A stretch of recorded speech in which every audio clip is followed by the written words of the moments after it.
Aujourd'hui, on retourne en République démocratique du Congo, dans la province de l'Ituri. On fait cap sur le territoire d'Irumu. Irumu entoure presque entièrement Bunia, la capitale provinciale. Ce vaste territoire riche en forêts et terres agricoles abrite diverses communautés, chacun portant ses langues et traditions. Entre fertilité du sol et défis sécuritaires, les habitants font preuve d'une incroyable résilience. C'est dans ce contexte que M. Jean-Paul Muhindo, leader communautaire, bâtisseur d'espoir, transforme son handicap en moteur d'action. De la microfinance à l'entrepreneuriat, de la coordination d'ONG à la lutte contre le changement climatique, M. Jean-Paul œuvre chaque jour pour l'inclusion, l'agriculture durable et l'autonomisation des femmes vulnérables. Bienvenue dans Parole de terrain, le podcast qui donne la parole à celles et ceux qui agissent au cœur des communautés pour le développement rural en Afrique. Bonjour, cher public, j'espère que vous allez bien. Sans plus tarder, nous allons commencer avec une personne que je respecte énormément. Bonjour, Jean-Paul. Vous avez un handicap et vous avez su transformer votre propre histoire en moteur d'engagement. Qu'est-ce qui vous a poussé dans le développement communautaire malgré les nombreux défis personnels? Très bien, j'ai compris ce que signifie la précarité, l'exclusion et l'injustice sociale. En vivant moi-même avec un handicap physique, bien sûr, j'ai été confronté à des limites, mais j'ai aussi vu des femmes, des enfants, des jeunes de paysans qui se battent pour survivre. Cela m'a donné une conviction que personne ne devrait être laissé pour compte. Mon engagement est né de cette urgence de transformer la douleur en force et de donner une voix aux oubliés. Cette transformation de la douleur en force est très inspirante. Mais concrètement, comment avez-vous réussi à vous faire une place dans un contexte où l'inclusion n'est pas toujours au rendez-vous? Quels ont été les défis les plus marquants? Madame, j'ai d'abord dû me battre contre les préjugés. Dans notre société, on associe souvent handicap à incapacité. Il a fallu faire preuve de courage, de patience et de travail acharné pour prouver que je pouvais être utile à ma communauté. Le plus difficile, c'était l'absence d'opportunité et le regard dans les regards des autres. Donc, les autres pouvaient nous regarder comme si on ne pouvait rien. Mais j'ai appris à transformer chaque nom à motivation, à m'entourer des bonnes personnes et surtout à ne jamais baisser le bras.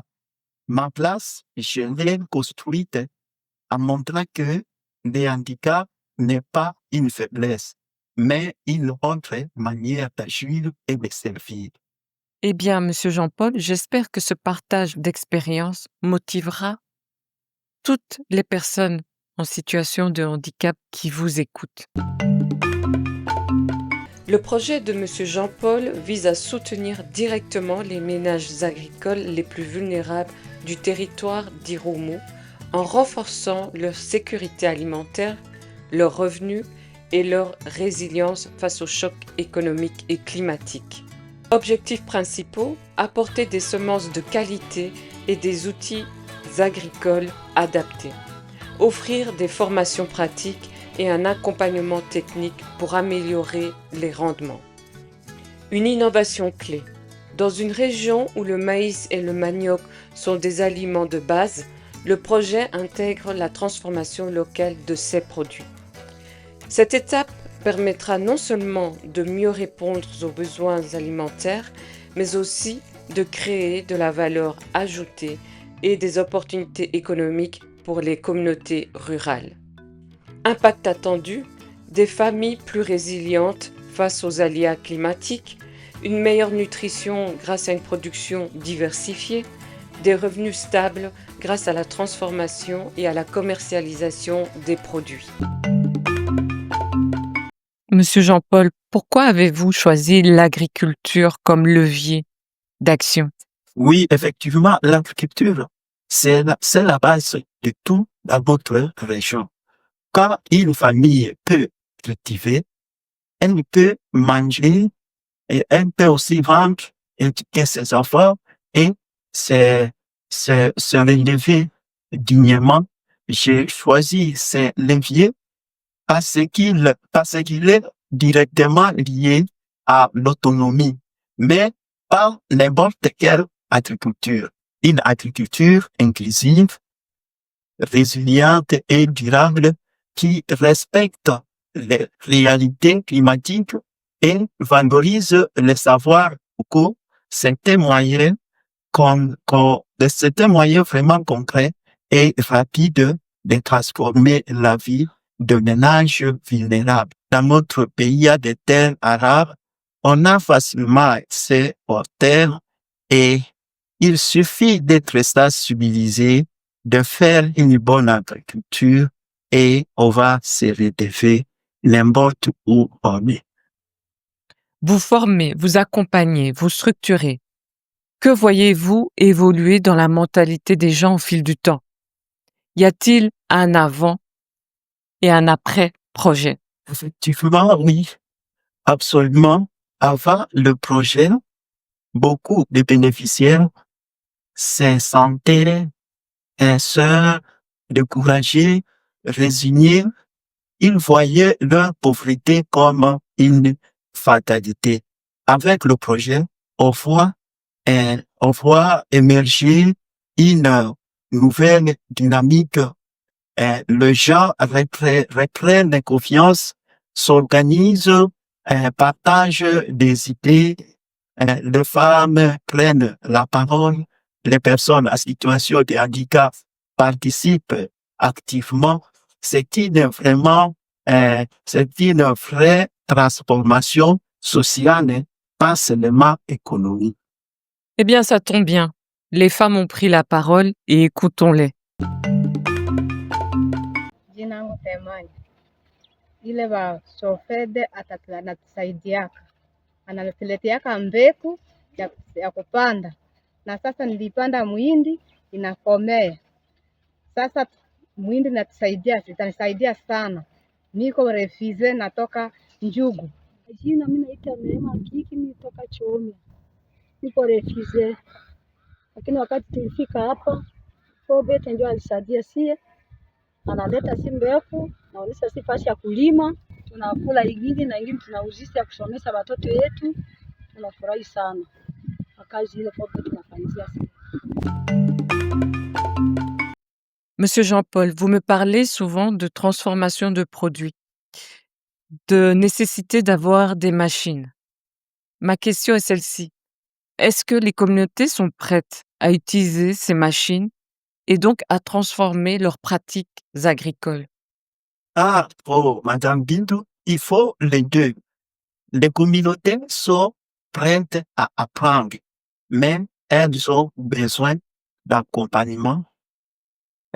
Changer des habitudes demande du temps, surtout quand on a peu de ressources. C'est pourquoi nous faisons aussi un travail de sensibilisation, de démonstration et de formation continu, de formation d'un continu. Quand les gens voient les résultats, ils s'approprient une nouvelle pratique plus facilement. C'est exemple notre économie qui est extravertie. On ne fait que exporter seulement le minerai, le quotidien et surtout appuyer au minerai. Mais si on arrive à produire et transformer, et nous allons exporter des quantités même de riz, pourquoi pas de farine de maïs, on ne sait pas. Le maïs que nous mangeons ici, ça nous vient d'où? Et pourtant nous avons des terres arables pour pouvoir produire. Alors c'est pourquoi les Toutes les deux sont vraiment utiles pour notre société. Monsieur Jean-Paul, vous êtes aussi chef de projet contre le changement climatique.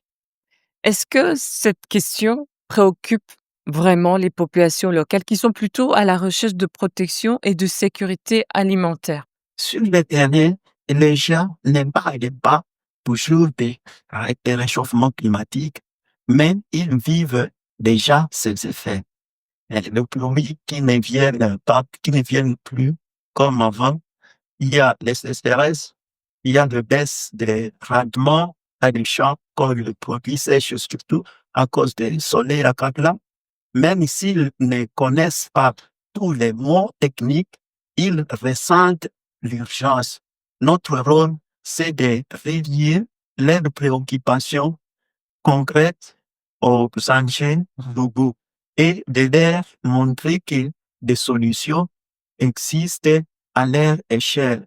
C'est par exemple comme l'agriculteur, ils ne connaissent plus les saisons, quand il fallait planter et comment il fallait planter. C'est pourquoi nous les aidons à pouvoir, en les sensibilisant, à pouvoir utiliser des méthodes résilientes au changement climatique. Si vous aviez les moyens d'agir à plus grande échelle, que changeriez-vous en priorité dans les territoires de Beni, de Bunia et Irumu? À grande échelle, madame, c'est bien. Je renforcerai l'accès à des infrastructures agricoles durables. Aussi, je développerai des centres de transformation locale et je pourrais investir dans l'éducation au village des jeunes. Je mettrai aussi en place des mécanismes de financement inclusif pour soutenir le petit agriculteur. Avec cela, on peut changer la trajectoire milliers de familles, voulais-je dire. Il est clair que cela demande beaucoup de moyens et qu'à vous, tout seul, vous ne pourriez pas faire ça. Mais vous, pour votre projet, à votre échelle, de quoi avez-vous besoin? Nous avons besoin de financement adapté. Nous avons aussi besoin de partenaires solides et de soutien technique pour améliorer nos capacités locales, mais aussi de visibilité pour faire attendre la voix des territoires oubliés. Plus nous sommes fiers et écoutés, plus nous pouvons mobiliser des ressources. Les besoins sont énormes, par exemple, des outils de travail. Nous avons, par exemple, des semences améliorées. Nous avons besoin de véhicules de terrain pour aider ces personnes vulnérables et qui sont oubliées là au village de personnes en situation de handicap.